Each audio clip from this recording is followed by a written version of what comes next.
आज हम आगे बढ़ रहे हैं, तृणावर्त के लीला पढ़ेंगे आज। तो इसी अध्याय में तृणावर्त के आगे लीला आता है। इसी अध्याय में ये 18वां श्लोक से लेकर 30वां श्लोक तक तृणावर्त का 18वां श्लोक में चालू होता है। एकदारोहमारूढ़ं लालयन्ती सुतं सती गरिमाणं शिशोर्वोढुं नासे हे गिरिकूटवत। बता रहे हैं कि एक दिन जब कृष्ण का 1 साल हो गया था, अभी तो पूतना आई थी कुछ ही दिनों में कृष्ण के जन्म होने के बाद। सर कितने महीने में आया था? 3 महीने के बाद उत्थान का उत्सव हुआ है कि नहीं, उसमें ही आया था ना वो 3 महीने के बाद। अभी 1 साल के बाद की बात है। तो कृष्ण जो है माँ यशोदा के गोद में लेटे थे, तब माँ कृष्ण को बिठा लिया, माँ बैठी थी, लेकिन लालयंती क्या कर रही थी? कृष्ण को ऐसे हाथ में लेकर ऐसे हवा में ऊपर उछलते थे और पकड़ते थे, ऐसे डाल कर पकड़ते थे। तो कृष्ण बहुत आनंद लूट रहे थे, उनको बहुत अच्छा लगा। आपने देखा होगा अनेक चीज हमारे भारत में माता पिता ने सीखा भगवान की लीला से। जैसे माँ यशोदा अगर सुलाना हो कृष्ण को क्या करती थी? उसके साथ खुद भी सो जाती थी। सोती नहीं थी, लेट जाती थी, जैसे काट के अंदर ऐसे लेट गई थी ना, कल पढ़ा था हमने। और कृष्ण को ढक दिया अपने साड़ी से, ऐसे कृष्ण आंख बंद करके सोने के बाद क्या किया उन्होंने? उठ गई, रसोई में चली गई अपने काम करने के लिए। तो यशोदा से सीख लिया। अनेक माता लोग भी यही करते हैं। अगर बच्चा बहुत शरारती करता है, चिल्लाता रहता है रात के समय, माँ आंख बंद कर लेती है, तो बच्चा देखता है कि अभी माँ भी आंख बंद कर ली, सो रही है, अभी हम चिल्लाएंगे तो हमारे नाटक देखने वाली कोई नहीं, इसलिए वो भी सो जाते हैं। इस तरह यशोदा कल सुला कर गई थी।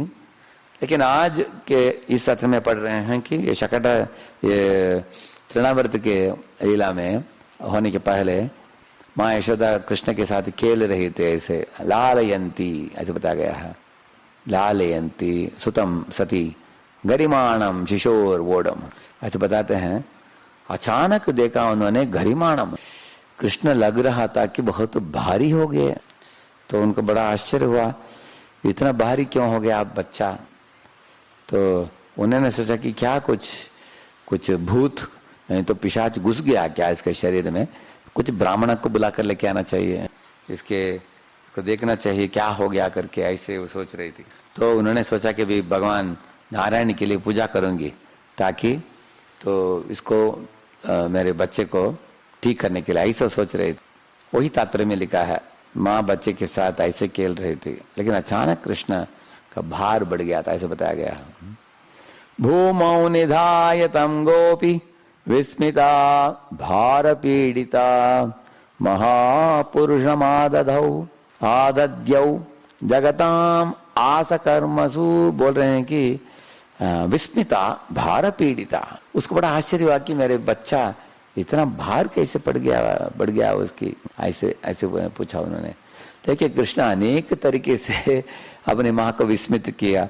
जैसे एक बार मुंह खोलकर उन्होंने सारे ब्रह्मांड को अंदर दिखाकर विस्मित किया। दूसरी बार माँ बांधने के लिए प्रयत्न किया, उनके कमर को दाम उदर बोलते हैं ना, तो उनके उदर को दाम लेकर, दाम मतलब है रस्सी लेकर बांधने के लिए प्रयत्न किया। क्या बांध पाए? शुरुआत में नहीं, बाद में बांधे गए भगवान। लेकिन बोलने का मतलब क्या है, उधर भी विस्मित किया भगवान को उन्होंने। अभी भगवान और एक तरीके से विस्मित कर रहे हैं माँ को, अपने भार को बढ़ाकर ऐसे। उसका भी कुछ कारण है।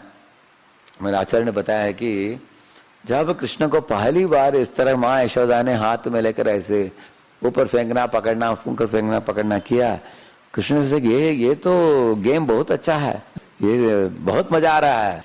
तब कृष्ण के मन में एक विचार आया, इतना ही दूर वो फेंक रही है मुझे, लेकिन मैं आकाश के ऊपर उड़ जाऊंगा, ऊपर से पूरा एरियल व्यू देखने को मिलेगा। किसका? वृंदावन का। कौन कौन मेरे भक्त किधर किधर क्या क्या कर रहे हैं, कोई दूध दुह रहे हैं, कोई खेती में है, कोई गाय चरा रहे हैं, और सब गोप यहाँ पे अपने घर में, सब गोप सबको एक साथ देख लूंगा मैं। इस तरह आसमान में जाकर, जैसे हम लोग कभी कभी जायंट व्हील में जाते हैं, देखा आपने? जायंट व्हील में अगर आप जायंट व्हील करके, इसे बड़ा एक विशाल चक्र होता है, सब लोगों को बिठाते हैं ना उधर, अच्छा ऊपर जाते हैं सारे शहर दिखाई देगा आपको। तो भगवान को भी ऐसे अचानक एक इच्छा पैदा हो गया उनके हृदय में। अगर भगवान को कुछ इच्छा होता तो उसको पूर्ति करने वाले अनेक शक्तियां हैं उनकी, तुरंत जो भी इच्छा प्रकट करते हैं भगवान तुरंत उसको पूर्ति हो जाएगा। हम लोग कभी होटल में जाते हैं, बोलता है कि मसाला डोसा लेके आओ, कुछ ऑर्डर देते हैं, उसके लिए टाइम लगता है, अगर लेट हुआ तो बोलते हैं किधर क्यों लेट हो गया, जल्दी लेके आओ। लेकिन भगवान के लिए बड़े बड़े चीजों को करने के लिए एक क्षण भी नहीं लगता, तुरंत कर सकते हैं तत्क्षण। जैसे अगर कोई धनी व्यक्ति भी एक पुराना घर है उसको तोड़कर नया बांधना चाहता है, समय की जरूरत नहीं की है कि नहीं, हाँ उसके लिए 6 महीना लगेगा उसको कम से कम। लेकिन भगवान अगर कुछ ब्रह्मांड को भी सृष्टि करना चाहते हैं, एक क्षण में इच्छा करते हैं, God said let there be light, there was light, God said let there be earth, there was earth, ऐसे बाइबल में बताया गया है, भागवत में भी आप पढ़ेंगे, उन्होंने इच्छा किया तुरंत पूर्ति हो गया वो इच्छा। तो ये भी भगवान का एक शक्ति है। जैसे अगर रसोई में जाकर आप इच्छा करेंगे 20 चपाती हो जाए, कड़कड़ चपाती ऐसे आ गया तो कितना अच्छा होगा, 4 सब्जियां तैयार हो जाए, तैयार। अभी भगवत धाम में ऐसे कर सकते हैं आप, जो आप इच्छा करेंगे तुरंत आपको प्रकट हो जाएगा।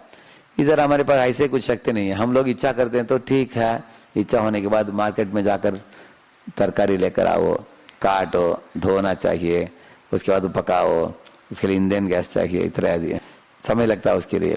भगवान के लिए कुछ इच्छा करने का तुरंत पूर्ति होता है। अभी उनके मन में इच्छा उठा इसे, तो इसके कारण लीला शक्ति होती है, वो जोड़ देती है इस तरह के लीला को। अभी तृणावर्त आएगा, अभी वो तृणावर्त जो है एक बवंडर जैसे, एक तूफान जैसे एक व्यक्ति है, तो वो आने वाला है अभी भगवान को आनंद देने के लिए। भगवान के लिए असुरों के साथ इस तरह का वध करना भी उनके लिए एक आनंद एक लीला ही है।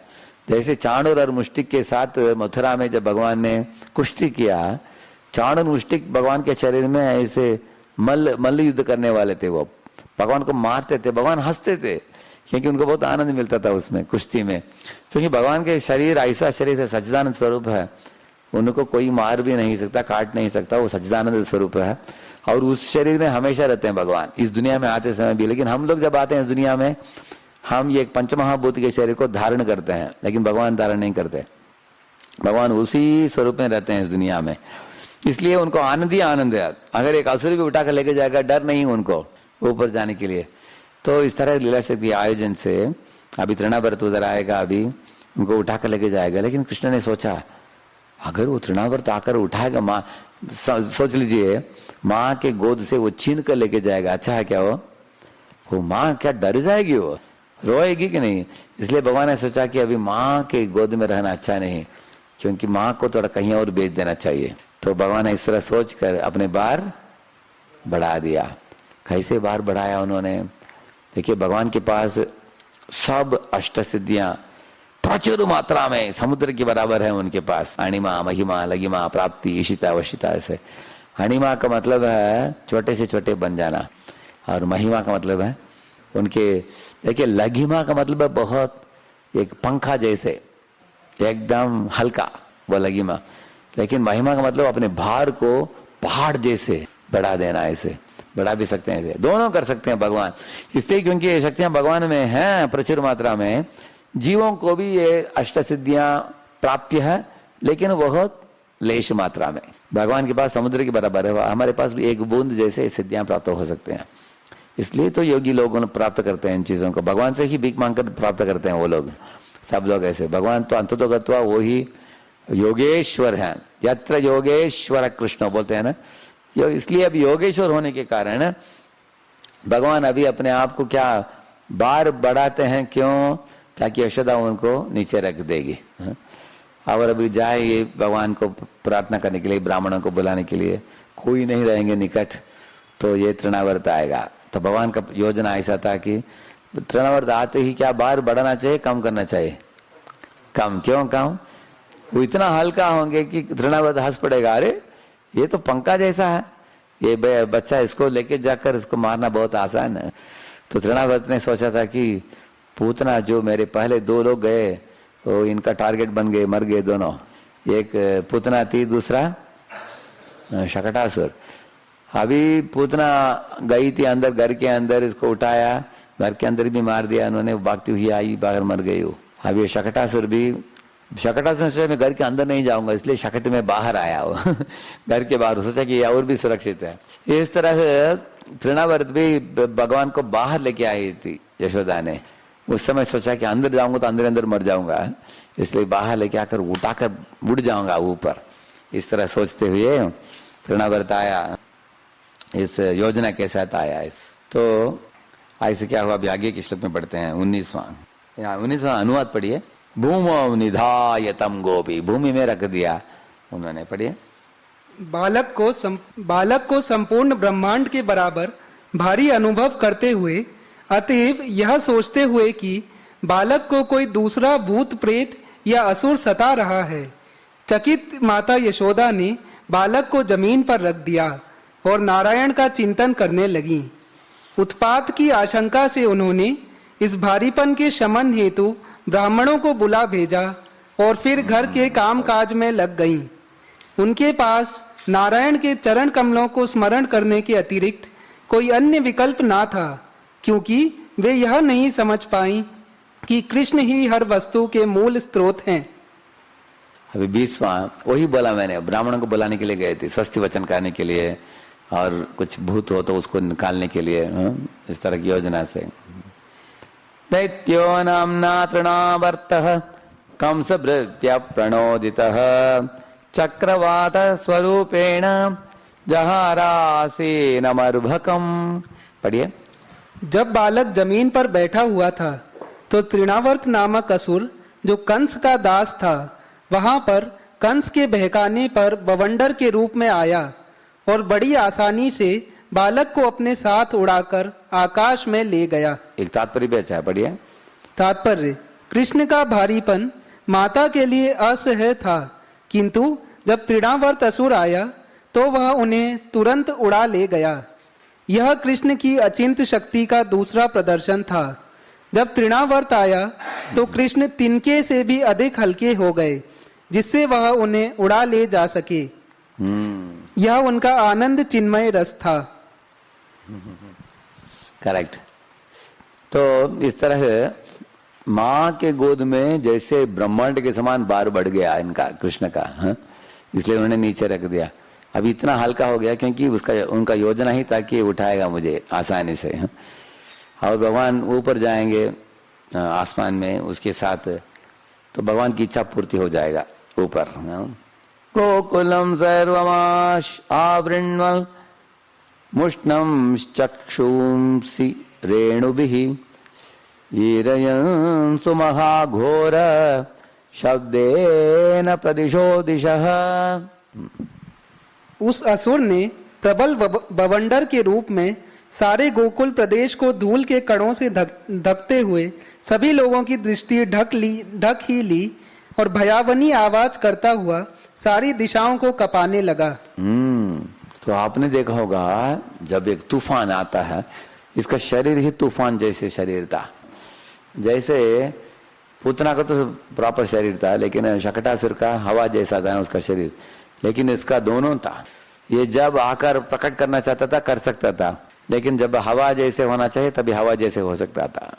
तो ये अभी एक तीव्र भवंडर जैसे बनकर आवाज करता है ना, देखा आपने, आवाज करते हैं ऐसे गोल गोल गोल गोल झूम झूम झूम झूम ऐसे ऊपर जाता है, ऐसे ऐसे करते हुए ऊपर जाने लगा। ये आवाज करते हुए बच्चे को उठाकर आसमान में ऐसे ऊपर गया। अभी कृष्ण है उनके गर्दन में ऐसे। तो उस समय एक खास बात बताया गया है, इधर आप नोट कर लीजिए, मैं बाद में इसके बारे में वर्णन दूंगा इसका। कवर्ड एवरीवन्स विजन, ऐसे बताया गया है। वो बताया गया कि वो सबके आंखों में मिट्टी डाल दिया, वो आवृण्वन मुष्णन, ऐसे बताया गया है। तो क्यों उसने ऐसा किया? अगर सबके आंखों में मिट्टी डाल दिया तो सब लोग क्या करेंगे? आंख को पहुंचने में और धूल को निकलने में व्यस्त हो जाएंगे। तो वो क्या कर सकता है उस समय? हाँ, उड़ सकता है। तो ये महत्वपूर्ण बात इसका, जिसका हम चर्चा करेंगे। इस तरह उसका एक ये षड्यंत्र था ऐसे, क्योंकि अगर सब लोग देखेंगे उसको तो कृष्ण को बचाने के लिए कुछ ना कुछ तो करेंगे ना वो लोग। इसलिए उनसे बचने के लिए उनके मिट्टी आंखों में मिट्टी डाल दिया, तो कृष्ण को उठाकर ऊपर उड़ गया, ऐसे बताया है। मुहूर्तम अभवत गोष्ठम रजसा तमसावृतम सुतम यशोदाना पश्यत तस्मिन् न्यस्तवती यतः।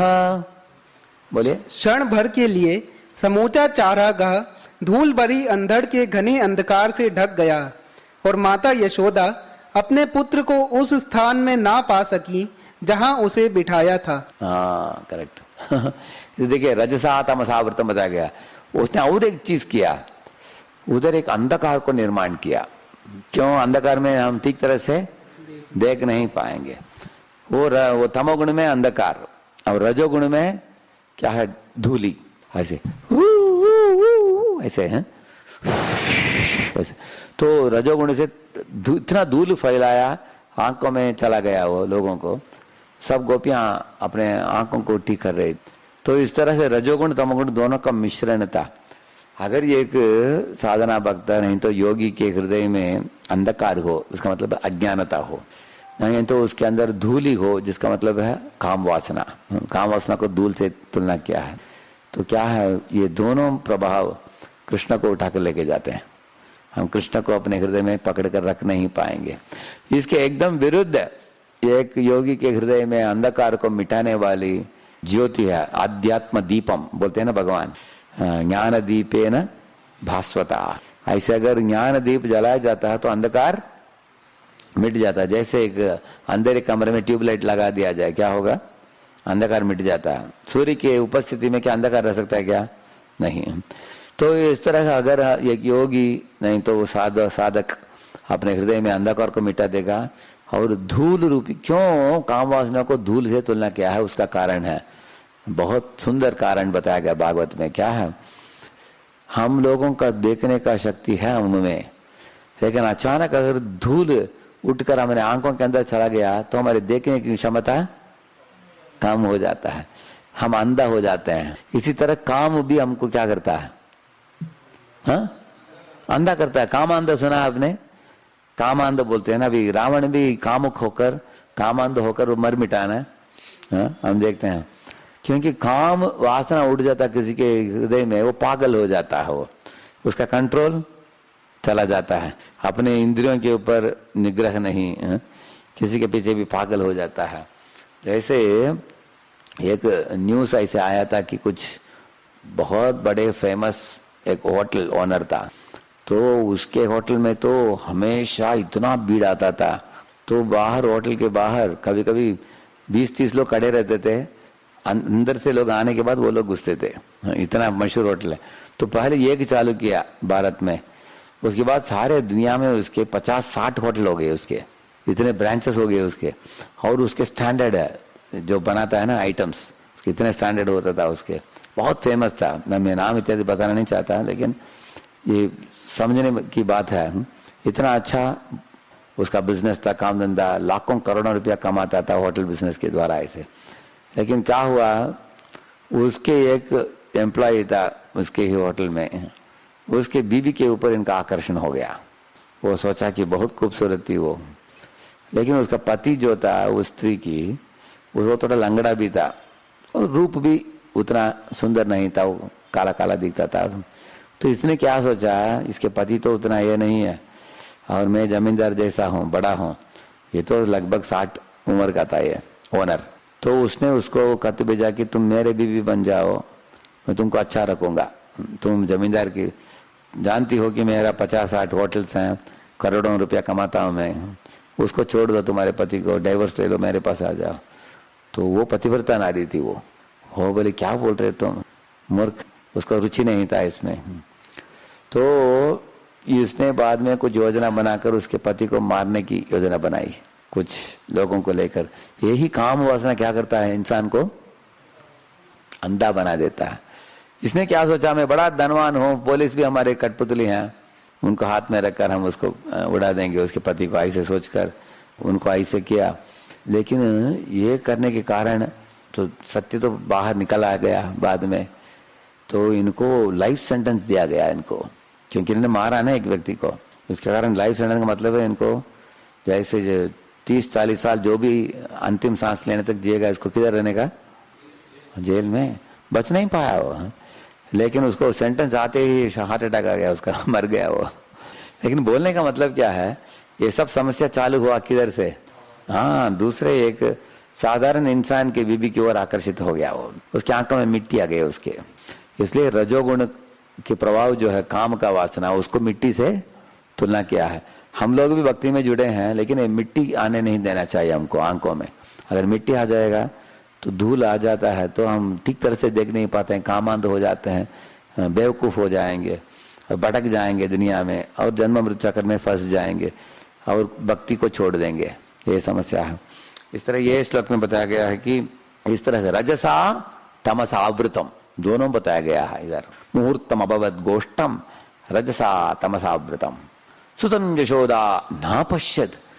यशोदा पूछ रहे थे किधर है मेरा बच्चा, है देखा क्या है? गोपी तुमने देखा क्या? और वो गोपी इनको पूछ रही थी, यशोदा किधर रखा था आपने, मालूम नहीं हमको। सब एक दूसरे को पूछ रहे हैं। तस्मिन न्यस्तबती यतः, ऐसे बताते हैं जिस स्थान में उन्होंने रखा था उस स्थान में नहीं थे कृष्ण। इस तरह हम लोग भी हमारे हृदय में कृष्ण को रखने का स्थान किधर है? हमारे हृदय है। हृदय ही हमारा घर है, कृष्ण के लिए घर बनाए हमने। लेकिन जब हम रखते हैं, लेकिन रजोगुण तमोगुण के प्रभाव में आकर अचानक हम देखेंगे कृष्ण गायब हो गए, ऐसा बताते हैं।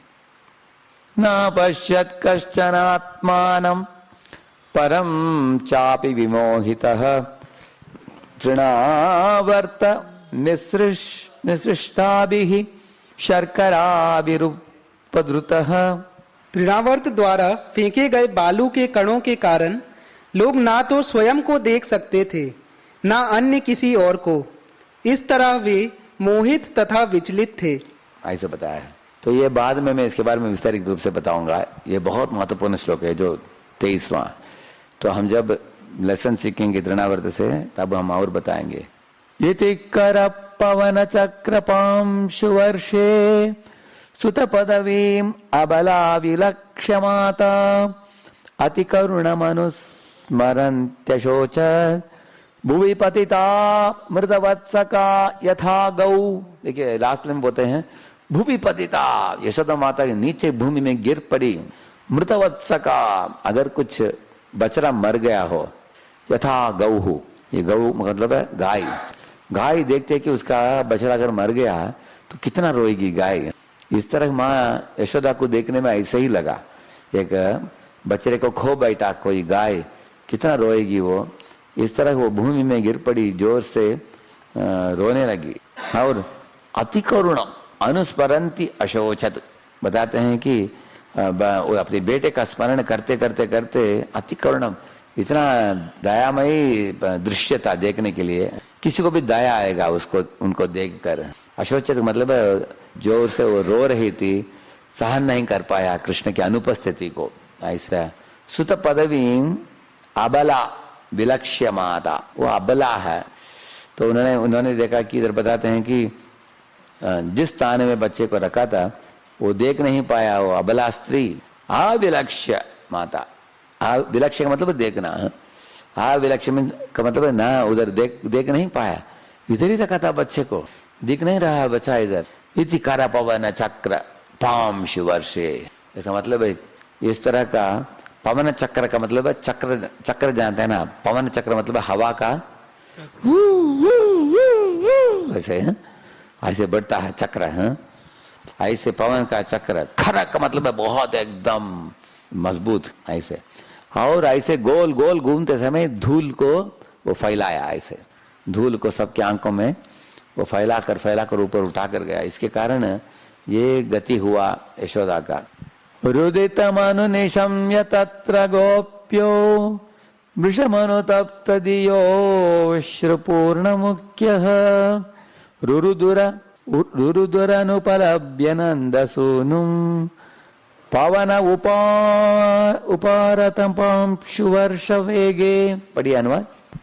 जब अंधड़ तथा बवंडर का वेग घट गया तो यशोदा का करुण क्रंदन सुनकर उनकी सखियां गोपियां उनके पास आईं, किंतु वे भी कृष्ण को वहां ना देखकर अत्यंत उद्विग्न हुईं और आंखों में आंसू भरकर माता यशोदा के साथ वे भी रोने लगी। सब रो रहे थे। अभी इधर तात्पर्य पढ़िए, तो छोटा अच्छा तात्पर्य। तात्पर्य: कृष्ण के प्रति गोपियों की अनुरक्ति विलक्षण तथा दिव्य है। गोपियों के सारे कार्यकलापों के केंद्र कृष्ण थे। कृष्ण के कहने पर वे सुखी रहती थीं, किंतु उनके पास न होने पर वे दुखी थीं। इस तरह जब माता यशोदा कृष्ण के जाने से विलाप कर रही थीं, तो अन्य स्त्रियां भी रोने लगीं। देखिए, इसको संस्कृत में बोलते हैं तत्सुखी सुखित्वम। कृष्ण के सुख में सुख पाना, कृष्ण के दुख में दुख पाना, ये भक्तों का लक्षण है। इस दुनिया में ज्यादातर लोग अपने सुख के बारे में सोचते हैं। मंदिरों में जाते समय भी लोग अपने सुख के बारे में सोचकर स्वार्थ होकर भगवान से अलग अलग चीजों को मांगते हैं। यह साधारण धर्म है। लेकिन परो धर्म क्या है? परो धर्म का मतलब है भगवान को मैं कैसे खुश करूं। अगर भगवान अभी विपत्ति में है तो खुद को भी विपत्ति में सोचा कि मैं भी विपत्ति में हूं। भगवान के बिना, भगवान अगर दुखित हो, पता नहीं कोई असुर लेकर गया उनको भी, पता नहीं किस तरह उनको सता रहा है, मेरे बच्चे को क्या समस्या होगा। बच्चे की अनुपस्थिति में माँ यशोदा बहुत रोने लगी। इस तरह जब कृष्ण मुस्कुराते थे, खुश थे, तो इस तरह आप देखेंगे इधर वही बताया जा रहा है कि जब कृष्ण नहीं थे एकदम दुखित हो गई।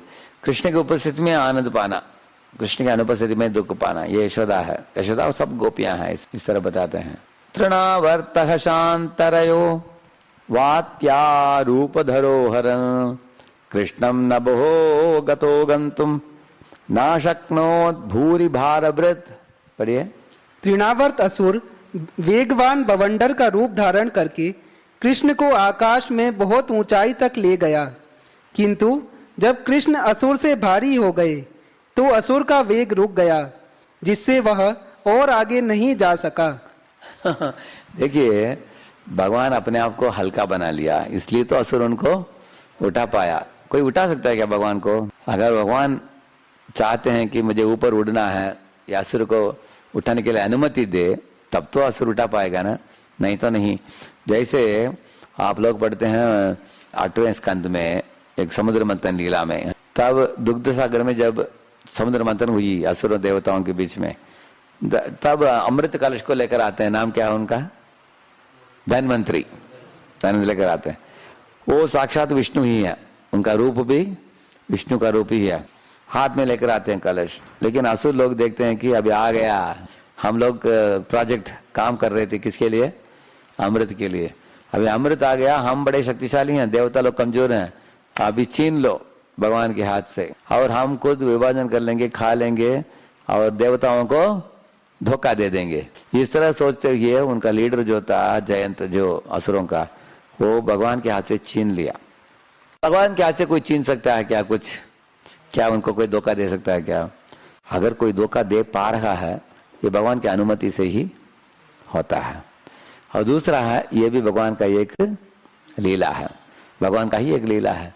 तो भगवान ने अनुमति क्यों दिया छीनने के लिए?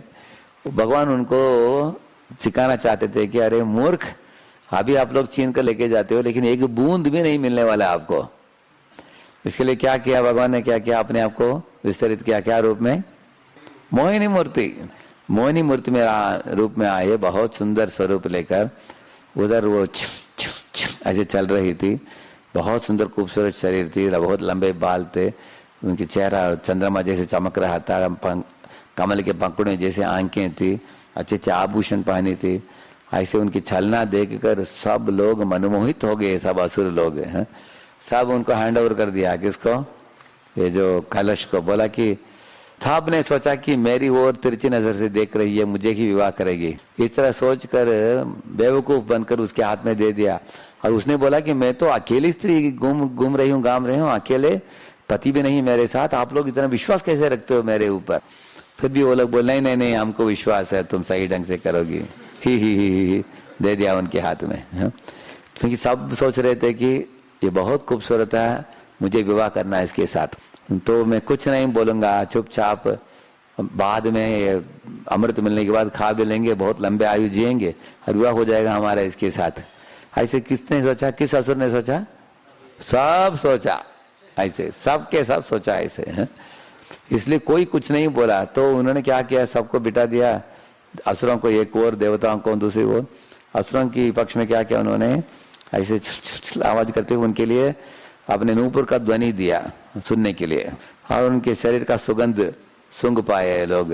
और उनके निकट चलने के कारण मूर्खता से असुरों ने सोचा कि इतना निकट चल रही है हमारे, मतलब है हमारे हृदय के लिए भी बहुत निकट होगी, कुछ हमको धोखा नहीं देगी करके उनको विश्वास था। लेकिन अंततः क्या क्या आप लोग जानते हो, जाकर सब वो बोली कि देवता लोग बहुत समय से इंतजार कर रहे हैं, उनको थोड़ा बहुत देकर आ जाते हैं, बाकी सब आपको लिए आपके लिए देंगे। लेकिन पूरा दिया किसको, देवताओं को दिया, क्योंकि असुर लोगों ने भगवान की इच्छा के विरुद्ध चलाया, अपने काम छीन लिया उनके हाथ से। देवताओं को भी धोखा दिया, भगवान को भी धोखा देने की प्रयत्न किया ये असुरों ने, मूर्ख लोग। इसके कारण भगवान ने ऐसे आयोजन की कि इस तरह की आसुरी प्रवृत्ति वालों को पोषण देना अच्छा नहीं है। पयम पानम भुजंगानाम केवलम विषवर्धनम, एक सर्प को अगर आप केला दोगे खाने के लिए और दूध पिलाओगे, वो खाकर मोटा बन जाएगा, विष भी बढ़ जाएगा उसका। इसलिए असुर लोगों का विष नहीं बढ़ाना चाहिए, अमृत एक भी बूंद नहीं देना चाहिए इनको, क्योंकि अभी भी भगवान के विरुद्ध चल रहे हैं, बाद में और तंग मचाएंगे ना सारी दुनिया में।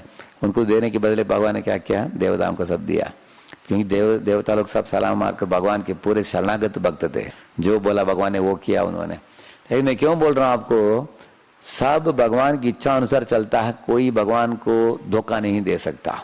अभी भगवान ने अपने आप को एकदम हल्का बना दिया था, तृणावर्त उठा कर लेके गया। अभी भगवान ने सोचा, अचानक आसमान से देख लिया पूरा वृंदावन, खुश हो गए। तो उसके बाद भगवान को अचानक याद आया कि हाय हाय, अभी पता नहीं मेरी माँ यशोदा क्या करती होगी, इस वृंदावन की सब गोपियां रोती होंगी मेरे लिए है? उनको बहुत समय अगर विप्रलंब होगा, विरह होगा, तो जान भी दे देंगे ये लोग, इतना प्रेम करते हैं मुझे। बहुत समय के लिए उनकी इस तरह की विरह को बढ़ाना नहीं चाहिए, मैं जल्दी मैं वापस लौट जाऊं, ऐसे कृष्ण ने मन ही मन सोच लिया। तो इस तात्पर्य में पढ़िए, थोड़ा तात्पर्य बहुत सुंदर तात्पर्य है। 26 यहाँ पर कृष्ण तथा तृणावर्त की योग शक्ति में प्रतियोगिता दिखाई गई है। योगाभ्यास द्वारा असुर गण सामान्यतः 8 सिद्धियां प्राप्त करते हैं। ये हैं अड़िमा, लघिमा, महिमा, प्राप्ति, प्राकाम्य, ईशित्व, वशित्व तथा कामावासिता। यद्यपि असुर कुछ हद तक ऐसी शक्तियां प्राप्त कर सकते हैं, किंतु वे कृष्ण की योग शक्ति से स्पर्धा नहीं कर सकते, क्योंकि कृष्ण योगेश्वर है। यत्र योगेश्वरो हरि, कृष्ण से कोई होड़ नहीं ले सकता। निस्संदेह कभी कभी कृष्ण की योग शक्ति का एक अंश पाकर ये असुर अपनी शक्ति का प्रदर्शन मूर्ख जनता के समक्ष करते हैं और अपने को ईश्वर बतलाते हैं। वे यह नहीं जानते कि ईश्वर तो परम योगेश्वर हैं। यह भी हम देखते हैं कि तृणावर्त महिमा सिद्धि प्राप्त करके कृष्ण को सामान्य बालक के रूप में उड़ा ले गया। भगवान से ही शक्ति प्राप्त किया है, भगवान को ही धोखा दे रहा है। देखा ना आपने, इस दुनिया में आप देखेंगे असुरों का आदत होता है, जैसे शिव जी से भस्मासुर ने वर प्राप्त किया और शिव जी के पीछे भाग रहा है, करेक्ट है ना, उनको मारने के लिए, उनके सर के ऊपर हाथ रखने के लिए। तृणावर्त भी अंततः सब सिद्धियां किधर से आते हैं, सब सिद्धियां के स्वामी कौन है, कृष्ण है। तो थोड़ा उनके पास सिद्धि है, ये तृणावर्त के पास, उस सिद्धि को लेकर भगवान के विरुद्ध काम कर रहा है, आप देख सकते, इस तरह बता रहे हैं। तो आगे 27वां श्लोक, तमस्मानं मन्यमान आत्मनो गुरुमत्तया गले गृहीत उत्सृष्टुम नाशक्नोत अद्भुतार्भकम। ये बता रहे हैं गले गृहीत उत्सृष्टुम, भगवान ने अभी उसके गले को पकड़ लिया जोर से, ऐसे बताते हैं। तो तभी उत्सृष्टुम, उसने सोचा कि इससे कैसे बिछड़ जाऊं, इससे कैसे बचाऊं अपने आप को, ऐसे सोच रहा था। अभी देखिए भगवान को निकालने के लिए प्रयत्न कर रहा है अपने गले से। ना शक्नोत अद्भुत अर्भकम, कृष्ण को बोला गया, अर्भक मतलब बचा, अद्भुत अर्भकम का मतलब है कृष्ण अद्भुत बालक हैं। क्यों अद्भुत बालक हैं, अभी हमने पहले से भी सुना है, 2 वोंटों से मार दिया उन्होंने किसको, और एक पांव को उठाकर ऐसे पांव को पांव से एक शकट को स्पर्श करने मात्र से उन्होंने शकटासुर को मार दिया।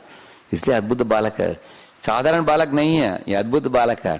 क्योंकि इस दुनिया के भी बालक होते हैं इस वयस के, कृष्ण के वयस के छोटे, लेकिन उनमें इस तरह की शक्तियां कभी दिखाई नहीं दे सकती। ये अद्भुत बालक है। अभी भी अद्भुत बालक का लीला कर रहे हैं। कैसे? पकड़ लिया गर्दन, भाले हुए भारी, अभी हुए हल्के, बाद में आसमान में उड़ने के बाद अभी नीचे आने की योजना है। उनकी जो इच्छा पूर्ति होता है। पकड़ लिया गर्दन को अभी जोर से, अभी उनको नीचे लाने वाले हैं। तो इस तरह की इच्छा अनुसार सब कर रहे हैं भगवान। इसलिए अद्भुत अर्भकम ऐसे बताते हैं। ना शक्नोत अद्भुतम अर्भकम, वो उस बच्चे को निकाल नहीं पाया अपने गले से, ऐसे बताया।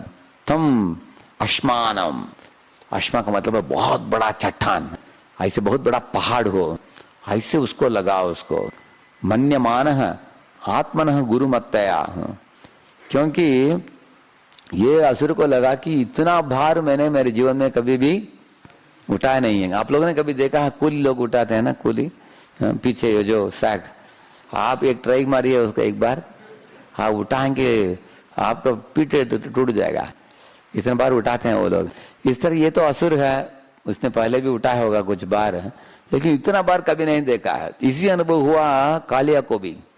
कालिया बोल रहा है बाद में उनकी प्रार्थना में, भगवान जब आप नाच रहे थे मेरे सर के ऊपर, मुझे लगा कि सारे ब्रह्मांड है मेरे सर के ऊपर। ये तो आश्चर्य की बात नहीं, क्योंकि भगवान की पेट के अंदर क्या है? ब्रह्मांड है ना, इसलिए इतना बार है ना। इसी तरह इसको भी ऐसे लगा कि इतना बार चढ़ गया मेरे कंधे के ऊपर। मैंने तो छोटे बच्चे को, हल्का बच्चे को उठा कर गया, वो तो पंखा जैसे दिख रहा था, अभी क्या इतना बार बढ़ गया, क्या ऐसे चमत्कार कर रहा है ये बच्चा, ये अद्भुत अर्भकम है, ऐसे सोच रहा था। गल ग्रहण निश्चेष्टो दैत्यो निर्गत लोचन अव्यक्तरावो न्यपतत सह बालो व्यसुरव्रजे। पढ़िए अनुवाद। कृष्ण ने तृणावर्त को गले से पकड़ रखा था, इसलिए उसका दम घुट रहा था, जिससे वह ना तो करहा सकता था, ना ही अपने हाथ पैर हिला डुला सकता था। उसकी आंखें बाहर निकल आई थीं, उसके प्राण निकल गए और वह उस छोटे बालक सहित ब्रज की भूमि पर नीचे आ गिरा। हाँ जिधर से कृष्ण को उठाकर लेके गया तृणावर्त, उसी स्थान में आ गए कृष्ण। क्यों? ताकि यशोदा पहचान पाएगी ना, इधर ही रखा था बच्चे को, अभी बच्चा उधर ही आ गया है। जैसा है अगर एक एरोप्लेन टेक ऑफ करता है, एक स्थान से ऊपर उड़ता है, नीचे क्रैश लैंडिंग करता है, अभी एरोप्लेन चूर चूर हो गया, लेकिन पैसेंजर पूरा सेफ है, ऐसा है ना। भगवान टेक ऑफ किया, तृणावर्त को लेकर ऊपर गए, नीचे उतर आए, उसको एक बड़ा चट्टान था नीचे, उसके ऊपर तोड़ दिया, उसके हड्डी पसली कर दिया उसको। किसको? तृणावर्त को। और कृष्ण अभी उसी स्थान में लेटे हैं जैसे पहले, जैसे के वैसे, ताकि यशोदा, और उस समय क्या हुआ था, यशोदा को शांतावना करने के लिए सब गोपियां उनके आंसू पोंछ रही थी, अब चिंता मत करो बच्चा आ जाएगा आ जाएगा।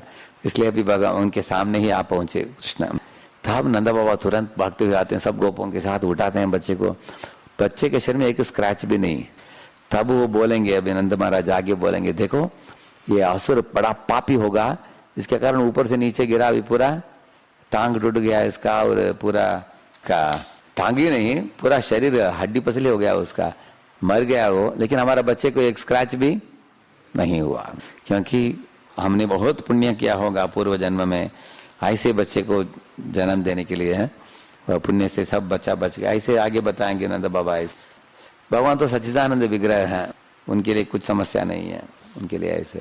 अभी 31वां श्लोक 31। अहो बताद्यद्भुतमेष राक्षसा बालो निवृत्तिम गमितोऽभ्यगात् पुनः हिंस्र स्वपापेन विहिंसितः कलह साधु समत्वेन भयात् विमुच्यते। पढ़िए। यह सबसे अधिक आश्चर्य की बात है कि यह अबोध बालक इस राक्षस द्वारा खाए जाने के लिए दूर ले जाया जाकर भी बिना मारे या चोट खाए वापस लौट आया। चूंकि राक्षस ईर्ष्यालु, क्रूर तथा पापी था, इसलिए वह अपने पाप पूर्ण कृत्यों के लिए मारा गया। यही प्रकृति का नियम है। निर्दोष भक्त की रक्षा सदैव भगवान द्वारा की जाती है और पापी व्यक्ति को अपने पापमय जीवन के लिए दंड दिया जाता है। जैसे हम देखते हैं कितने निर्दोष भक्त हुए हैं, जैसे प्रहलाद महाराज, जैसे अम्बरीश महाराज, जड़ा भरत। हम देखते हैं कि ये लोग बोले वाले बच्चे जैसे हुए हैं। हाँ? किसी इनके पास ऐसे कुछ खास आयुध भी नहीं था प्रतिरोध करने के लिए, सामना करने के लिए। सिर्फ भगवान के ऊपर निर्भर रहे, रक्षस्यति इति विश्वास हो। हाँ? भगवान रक्षा करेंगे हमें, इस तरह। तो इस तरह ऐसे जो भक्त भगवान के ऊपर निर्भर रहते हैं, बच्चे जैसे, बच्चे माँ के ऊपर, माँ बाप के ऊपर निर्भर है, तो भगवान उनको रक्षा करते हैं।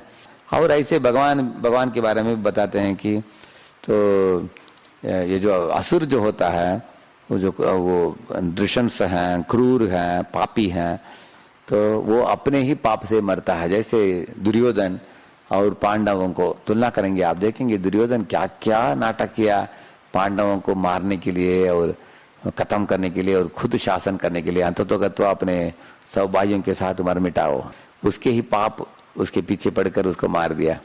और पांडव लोग सारी दुनिया का शासन किया, आप देख सकते हैं।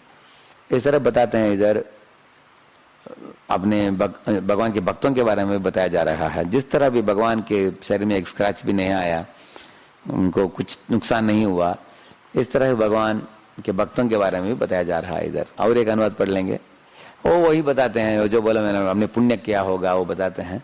और ये पढ़िए 33 पढ़िए। दृष्ट्वाद्भुतानि बहुशो नंद गोपो बृहत बने वसुदेव वचो भूयो मानयाम आस विस्मितः। पढ़िए अनुवाद। बृहद वन में इन सारी घटनाओं को देखकर नंद महाराज अधिकाधिक आश्चर्यचकित हुए और उन्हें वसुदेव के वे शब्द स्मरण हो आए जो उन्होंने मथुरा में कहे थे। हाँ, थोड़ा तृणाव्रत के बारे में बताते हैं। यही बताया, अहो बतम, अहो बतात अद्भुतम येष रक्षसा, यही पढ़ा ना हमने अभी। यह सबसे अधिक आश्चर्य की बात है कि यह अबोध बालक इस राक्षस द्वारा खाए जाने के लिए दूर ले जाकर भी बालो निवृत्तिम गमितो अभ्यगात पुनः, बिना मारे या चोट खाए वापस लौटा गया हमारा बच्चा, ऐसे बताते हैं। हिंस्रः सपापेन विहिंसितः कलह, अपने ही पाप से ये खल जो है कौन, ये जो तृणाव्रत, मर मिटाओ, ऐसे बताते हैं। साधु समत्वेन भयाद विमुच्यते, ऐसे साधु पुरुष होते हैं जो भगवान भी साधु हैं, भक्त भी साधु हैं। तो बताते हैं कि वो निर्दोष होने के कारण उनके ऊपर कुछ चोट नहीं पहुंचता, कुछ नहीं हुआ, उनकी रक्षा होता है, ऐसे बताते हैं। अभी उन्होंने देखा इधर ही पड़ा है वो राक्षस। हमने पहले बहुत कई पुण्य किया होगा। नंद ने आश्चर्यचकित होकर वसुदेव के शब्दों को याद किया उन्होंने। पढ़िए अभी तृणावर्त के संबोधित करने वाला क्या है, पढ़िए। तृणावर्त भौतिक ज्ञान द्वारा निर्मित मिथ्या पांडित्य और उसके उपरांत तार्किक तत्व ज्ञान को जन्म देता है। अभी इसके पूर्व जन्म के बारे में भी पढ़िए। पूर्व जन्म पांडु देश के राजा सहस्त्राक्ष रेवा नदी के किनारे 1000 स्त्रियों के साथ भ्रमण कर रहे थे। दुर्वासा मुनि को दुर्लक्ष्य करने के कारण उनके क्रोध से उन्हें, करेक्ट, इतना ही बताया गया उधर। इधर लिखा है, देखिए इसका नाम क्या था पहले पूर्व जन्म में, सहस्राक्ष ऐसा नाम था तृणावर्त का। और उसके 1000 स्त्रियां थी, सब नंगे थी। और वो दुर्वासा मुनि के आश्रम के बाहर आकर उधर बहुत चिल्ला रहे थे, लोग गा रहे थे, नाच रहे थे, चिल्ला रहे थे, सब तरह के गलत काम कर रहे थे उधर। दुर्वासा मुनि ध्यान में बैठे थे, बाहर आकर देखा क्या चल रहा है, बहुत क्रोधित हुए। तो उन्होंने उनको श्राप दिया एक इस तरह का बवंडर बनने। लेकिन वो बाद में उनके पाँव में गिर पड़ा, माफी मांगा, बोला कि हमें विमोचन कैसा होगा मेरा।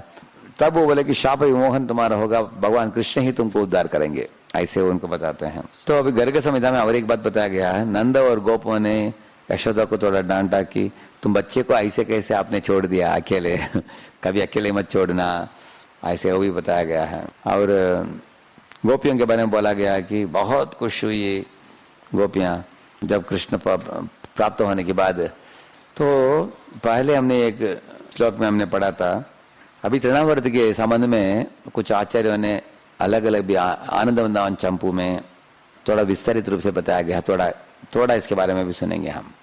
इधर बताते हैं, false pride due to material scholarship gives rise to bogus philosophy. ये बताते हैं कि तृणावर्त 2 खास चीज हम सीखने वाले हैं तृणावर्त से, लीला से। एक है, जैसे मैंने पहले पढ़ा, जब वो भवंडर धूली को उठाकर गोल गोल घूम रहा था ना ऐसे, उस समय क्या हुआ, सबके आंखों में धूल आ गया और उसके कारण वो कृष्ण को देख नहीं पाए। तो वो कृष्ण को उठा कर गया। सब लोगों को, खुद को भी तकलीफ हुआ। वो एक दूसरे को कोस रहे थे, अरे कृष्ण को तुमने किधर रखा, कोई पूछ रही थी। एक गोपी, दूसरे ने बोला कि अरे इधर ही रखा था ना, तुमने देखा नहीं क्या। दूसरी गोपी बोली मैंने तो सोचा कि तुम देखोगे। ऐसे एक दूसरे को वो कोस रहे थे। तब आसमान में उठा कर गया। तो मेरे गुरु महाराज के एक प्रवचन में मैंने सुना है इसके बारे में विस्तारित रूप से। उन्होंने बताया कि भक्तों के समूह में कभी कभी एक दूसरे का अगर हम दोषारोपण करेंगे तब कृष्ण निकल जाएंगे उधर से, ऐसे उन्होंने बताया। और दोषारोपण कब होता है, जब हमारे आंखों में धूल पड़ जाता है, हम एक दूसरे की अच्छे गुणों को देख नहीं पाते हैं, हम एक दूसरे में दोष ही देख पाते हैं। इसके कारण जब एक दूसरे में दोष देख कर हम दोषारोपण करेंगे, खास करके हमारे नवसिक की अवस्था में हर एक भक्त को लगता है कि मैं सबसे अच्छा भक्त हूँ और बाकी सब भक्त बेकार हैं और मेरा सेवा सबसे श्रेष्ठ है, किसी और का सेवा उतना श्रेष्ठ नहीं है। इस तरह के सोच विचार, इसके कारण दूसरों को कोसना और खुद को सही मानना है। तो उस समय कृष्ण चले जाते हैं। तो मेरे गुरु महाराज बता रहे थे कि वैष्णव के समूह में वाद विवाद करना नहीं तो व्हाट इज रूमर मॉन्गरिंग और गॉसिपिंग, अफवाह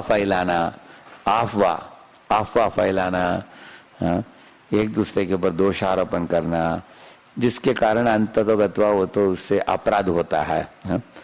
और इस तरह हम कृष्ण को खो बैठेंगे कैसे, क्योंकि अपराध जिधर होता है उधर कृष्ण की उपस्थिति नहीं होता है और उधर हम कृष्ण को भूल जाते हैं और माला में रुचि नहीं होता है, भक्तों को देखने में रुचि नहीं होता है, प्रेम के आदान प्रदान में रुचि नहीं होता है। उसमें एक भक्त अकेलापन महसूस करते हैं और कृष्ण की अनुपस्थिति में हम हमारे जीवन में आनंद नहीं है, क्योंकि कृष्ण ही आनंद का घन है, आनंद के भंडार है।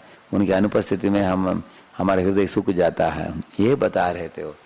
और बता रहे थे कि हम जब हम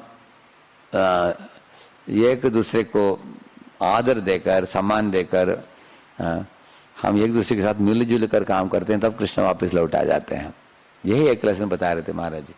अभी इधर और एक पॉइंट बताया गया है, आनंद बताया है कि जैसे हमारे मन में इच्छाएं हैं और हमारी बुद्धि में शंकाएं हैं, इसके कारण शंका होना भगवान के संबंध में वो गलत नहीं है, लेकिन शंका को पूछ कर अगर हमें अधिकृत गुरु परंपरा से ज्ञान मिलता है तब शंका दूर हो जाना चाहिए।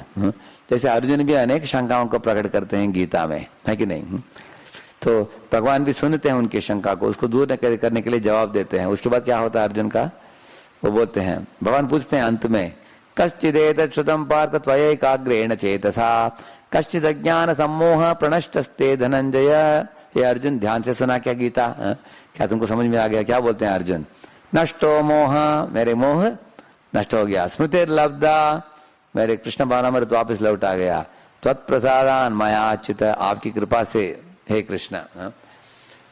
उसके आगे बोलते हैं गत संदेह स्थितः अस्मि गत संदेह करिष्ये वचनम तव, मेरे सब संदेह दूर हो गए, सब शंकाएं दूर हो गई, अभी मैं स्थित हूँ कृष्ण भावनामृत में, खुश हूँ, प्रसन्न हूँ, अभी धनुष बाण लेकर मैं युद्ध करूंगा आपकी इच्छा अनुसार, करिष्ये वचनम तव, ऐसे बोलते हैं। तो हमको भी वही करना है। अगर शंका होता है तो गुरु को पूछो, वरिष्ठ वैष्णव को पूछो, भगवान के दिए हुए शास्त्रों को कंसल्ट करो, गुरु साधु शास्त्र वो पढ़कर हम भक्ति में स्थिरता प्राप्त करना चाहिए।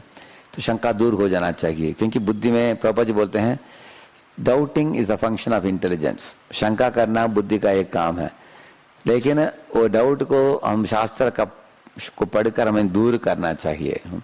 हाँ, दूर करने से शंका जब दूर हो जाएगा तब कृष्ण प्राप्त हो जाएंगे हमको। लेकिन शंका हमारी दूर होता नहीं, बार बार शंकाएं बढ़ते जा रहे हैं, हम परंपरागत ज्ञान को सुनने के बाद भी आचार्यों को भी हम शंका करते हैं और दिए हुए दिव्य ज्ञान को भी शंका करते हैं। इस दुनिया में सब चीजों के ऊपर हम शंका करते हैं, तो हम उन शंकाओं के समुद्र में पड़ जाएंगे और डूब जाएंगे हम। इसलिए भगवान बोलते हैं संशयात्मा विनश्यति, अज्ञश्चा अश्रद्धानश्च संशयात्मा विनश्यति बोलते हैं भगवान। अगर कोई अज्ञ हो तो ज्ञानी बन सकता है गुरु साधु शास्त्र के संग से। अश्रद्ध दाना का मतलब उसको शास्त्र मालूम है, श्लोक भी कोट करता है, लेकिन शास्त्र के ऊपर विश्वास नहीं है उसको। संशयात्मा का मतलब है शास्त्र के ऊपर विश्वास भी है, श्लोक भी कोट करता है, लेकिन भगवान का क्या आकार है, उनका साकार है निराकार है, उसके ऊपर शंका है उसको। इस तरह शंका करने वाले लोग भगवान को प्राप्त नहीं करेंगे। भगवान के शब्दों के ऊपर हमें विश्वास चाहिए। तो वो शंका के कारण इंसान वाद विवाद करता है अपने मनोधर्म के अनुसार, वो तृणावर्त है ऐसे बताते हैं ना। उस तृणावर्त को निकालना चाहिए हमारे बुद्धि से। तो इसलिए बोलते हैं वो अहंकार के, पढ़ाई के अहंकार के वश में आकर इंसान को ऐसे होता है। कुछ लोग क्या करते हैं, इसको अंग्रेजी में नेक्टर शॉपिंग बोलते हैं। वो नए नए किताब खरीदना चाहते हैं, सब वृंदावन जाते हैं, कुछ इधर जाकर उधर जाकर अष्टकालीय लीला ऐसे अनेक किताबें ले लेते हैं, कुछ भी मार्केट में जाकर। उनको लगता है कि मैं पढ़ूंगा, ये पढ़ूंगा, वो पढ़ूंगा, पढ़कर सब लोगों से ज्यादा मेरे पास इंफॉर्मेशन रहेगा। इस अपेक्षा से लोग अनेक किताबों को इकट्ठित करते हैं अनेक, और कुछ किताब परंपरागत है और कुछ किताबें परंपरागत नहीं है। तो हमारे परंपरा में भी आप देखेंगे इतने आचार्यों का टीका है जिसको हम पहले में पढ़ना चाहिए। पहले प्रभुपाद जी के दिए हुए किताब, उसके बाद आचार्यों की टीका पढ़ना चाहिए। उसको छोड़कर अगर हम परंपरा के बाहर की किताबों को पढ़ेंगे तो हम कभी, जैसे कुछ लोग राधा कुंड बाबा जियों के पास जाते हैं, पूछते हैं कि मेरे स्वरूप बता देंगे कि आप हैं, तो आप स्वरूप बता देंगे तो आप पैसा भी दे दूंगा, कितना चाहिए बोलो 5,000 10,000 रुपया का पैसा ले लो, स्वरूप बता दो। तो बोलेगा तुम भगवत धाम में तुम मोर हो, नहीं तो तुम भगवत धाम में तोता हो। तो वापस कुछ लोग इस्कॉन के लोग गए थे ऐसे प्रभुपाद के समय में मंदिर में, वापस आकर ऐसा कर रहे। प्रभुपाद ने पूछा क्या हो गया इन लोगों का, तो वो बोले कि इनको अभी स्वरूप पता चल गया है। और उन्होंने बोला कि भगवत धाम में कौन है, मोर, अभी मोर का अभ्यास चल रहा है इनका। तो इस तरह कुछ लोग धोखा खाते हैं। प्रभुपाद ने बोला अरे मूर्ख लोग, ये राधा कुंड बाबा जी ये लोग अगर मूत्र विसर्जन करने के बाद पाँव भी नहीं धोता है ये लोग उधर रहने वाले, और बीड़ी पीता है। और ये क्या स्वरूप देगा तुमको, स्वरूप प्रणाली? खुद भी कुछ विधि विधान पालन नहीं करता है, बीड़ी पीता है, इस तरह का गंदा जीवन जीते हैं, वो क्या तुमको स्वरूप देंगे? तो प्रभुपाद ने बोला तुम लोग सारे दुनिया से इधर आए हो, धोखा मत खाओ, तुम इस्कॉन में शांति से रहो। उनकी दवा आचार्य के जीव गोस्वामी ने 4 लाख श्लोक लिखा है, सब शास्त्रों से संग्रह करके और बहुत अच्छी तरीके से विश्लेषण करके। तो हमारे परंपरा के किताबों को पढ़ने के लिए पूरा जीवन लग जाएगा हमको, इतना दिया गया है। इसलिए हम अलग अलग शास्त्रों का, ऐसे एक श्लोक भी है चैतन्य चरितामृत में, बहुशास्त्र बहुवाक्य चित्त भ्रम है। बहुत किताबों को पढ़ने के बाद अंततोगत्वा एक व्यक्ति की बुद्धि और ब्रह्म बढ़ जाता है उसमें। इसलिए हमें पहले प्रभुपाद की किताबों में एक तरह का समाधि और स्थिरता हमें प्राप्त करना चाहिए, सही ढंग से पढ़ना चाहिए, उसको आत्मसात करना चाहिए, उसको जीवन में अप्लाई करना चाहिए, लागू करना चाहिए। नहीं तो सिर्फ हम पांडित्य प्राप्त करेंगे लेकिन भक्ति नहीं प्राप्त करेंगे। पांडित्यता से कुछ काम नहीं होगा, भगवान प्राप्त नहीं होते। भगवान बोलते हैं ना हम वेदैर न तपसा न दाने न चेज्जया शक्य एव विदो द्रष्टुम दृष्टवान सिमाम यथा भक्त्या तु अनन्यया शक्या अहमेवं विदोर्जुना ज्ञातुम द्रष्टुम च तत्वेन प्रवेष्टुम च परन्तप। भगवान बोलते हैं देखो अर्जुन, वेदों से, वेद के पठन से, तपस्या से, दान से, यज्ञ से इत्यादि से इंसान मुझे प्राप्त नहीं कर सकता। भक्त्या माम अभिजानाति, बोलते हैं कि भक्ति के मार्ग से। अभी भागवत में भी उद्धव गीता में भगवान यही बताते हैं, नमाम साधयति योगो न सांख्यम धर्म बुद्धवा न स्वाध्यायो तपस्त्यागो यथा भक्तिर ममोर्जिता। बोलते हैं उद्धव, दुनिया में नवाम साधेत योगो, योगिक मार्ग से, ज्ञान मार्ग से, स्वाध्याय से, तपस से कोई इंसान ने मुझे आसानी से प्राप्त नहीं किया है। वो लोग करोड़ों जन्म काटते हैं, लेकिन यथा भक्तिर मम ऊर्जिता, मैं भक्ति से जितना प्रेरित होता हूँ उतना मैं प्रेरित नहीं होता हूँ बाकी मार्गों से। भगवान ने सीधा साधा बोल दिया उधर। इसलिए हम लोग ये तर्क वितर्क से भगवान को हम नहीं प्राप्त करेंगे। इसलिए भट्टाचार्य, सार्वभौम भट्टाचार्य ने बोला चैतन्य महाप्रभु को, ऐसे बताते हैं कि तार्किक गाल संगे भेवु भेवु करी, बोलते हैं मैं एक तर्क करने वाला एक सियार था। सियार जानते हैं आप लोग? लोमड़ी, लोमड़ी सियार बोलते हैं ना। तो ऐसे में सियार था, पहले तर्क वितर्क में मैं फंसा था और तर्क का अंत ही नहीं इस दुनिया में। वाद विवाद, अनेक लोग, वो लोग आपस में भी वाद विवाद करते हैं। अनेक ज्ञानी लोग अलग अलग शास्त्रों को पढ़कर वाद विवाद करते हैं, उनके हृदय और सूख जाता है। लेकिन जो भक्ति मार्ग में जुड़ते हैं, आचार्यों के दिए हुए परंपरागत ज्ञान को, वो लोगों को भक्ति का रस प्राप्त होता है उनको। इसलिए तृणावर्त क्या करता है, एक भवंडर बनकर कृष्ण को उठाकर लेके जाता है। ये तर्क वितर्क का नतीजा यह है, ऐसे बताते हैं। तो इस तरह से एक बार वृंदावन में प्रभुपाद जी ने दो पंडितों को मिला, कोई चतुर्वेदी था, कोई त्रिवेदी था। प्रभु ने उनको पूछा कि आप इतने पढ़े लिखे हो, बता सकते हो भगवान के बारे में, भगवान कौन है? तो वो लोग बोले, स्वामी जी इतने बड़े प्रश्न आपने ऐसे ही पूछ दिया, भगवान कौन है बोलने के लिए बहुत घंटों घंटे चर्चा करना पड़ेगा हमें, वेदांत से, वेद से, उपनिषदों से। भगवान ये तो बहुत गहरा विषय है, ऐसे बोले। तो प्रभुपाद जी ने देखा गुरुकुल के बच्चे खेल रहे थे, बुलाया उन्होंने, बच्चे को पूछा, है बताओ भगवान कौन है? बोले कृष्ण भगवान है। बोला तो प्रभुपाद ने उनको एक केक दिया, चले जाओ। तो केक आकर निकल गया बच्चा। तो पंडितों को बोला, देखो ये बच्चा जो जानता है वो भी मालूम नहीं है आप लोगों को, क्योंकि बच्चा मासूम है, मासूम बच्चा है और बोला बाला है, और परंपरागत ज्ञान को स्वीकार कर जपता है, नाचता है, गाता है, भक्ति को जगाता है, भगवत धाम लौट जाएगा वो। तो पंडित लोग बड़े बड़े टर्बन पहनकर, तुमको मालूम नहीं भगवान कौन है, तुम्हारे टर्बन ही बार बन गया तुमको। तो इस तरह से अनेक चतुर्वेदी त्रिवेदी लोग जानते नहीं है सही ढंग से ज्ञान, पांडित्य बहुत। ऐसे एक व्यक्ति था पुणे में, वो दवाई भी देता था, एक डॉक्टर था, वो षड दर्शन की कॉन्फ्रेंस होता था 3 दिन का, तो उसमें जाता था। लेकिन इसका वयस कितना है, 80 से ज्यादा, अभी मरने वाला है, अभी तक शास्त्र पढ़कर निष्कर्ष पर नहीं पहुंचा। अभी मैंने पूछा उसको, आपका विश्वास क्या है किसमें? अभी षड दर्शन पढ़ रहा हूं, अभी तक निष्कर्ष पर आप पहुंचा नहीं। कौन क्या सत्य बोल रहा मालूम नहीं मुझे, ऐसे बोल रहा है। मैंने बोला अभी नाम ले लो, अभी नाम करो, अंते नारायण स्मृति। अभी बुढ़ा हो गया, अभी उसका 82 83 चल रहा है। अभी वो कॉन्फ्रेंस अटेंड करने के लिए जाता है, किसका? षड दर्शन का, जैमिनी का, कानड़ा इत्यादि लोगों का। तो ये लोग गोल गोल घुमाएंगे, निष्कर्ष पर नहीं आएंगे। लेकिन भगवान सीधा बोल दिया, वेदैश्च सर्वैर अहमेव वेद्यो। भगवान बोलते हैं कि वेद से पढ़ने के बाद तुम्हारा निष्कर्ष क्या होना चाहिए? भगवान की शरणागति। जैसे बहु नाम जन्म नामन्ते ज्ञानवान मां प्रपद्यते, उसके बाद वासुदेव सर्वमिति। तो इसलिए हम लोग इस बवंडर पर ना पड़े। ये तृणावर्त का जैसे तार्किक जीवन, जो देखिए इस्कॉन में भी कभी कभी लोग पूछते हैं कि जीव कैसे उसका पतन हुआ, इन विषयों में लोग फंस जाते हैं। अभी अलग अलग प्रश्न लोग उठते हैं, क्या स्त्रियों को गुरु बनना चाहिए कि नहीं तो अभी जीव का पतन कैसे हुआ, इन प्रश्नों में अनेक लोग डूब जाते हैं। और खास मूल अभ्यास जो है, साधना जो है, उसको वो ही छूट जाता है उनको। इसलिए हम लोग साइड ट्रैक न हो जाए। हम जो परंपरागत ज्ञान मिल रहा है प्रभुपाद की किताबों के द्वारा, उसको प्राप्त करके हम अपने जीवन में सार्थकता को प्राप्त करें। देखिए इधर बताते हैं, पढ़िए इंग्लिश।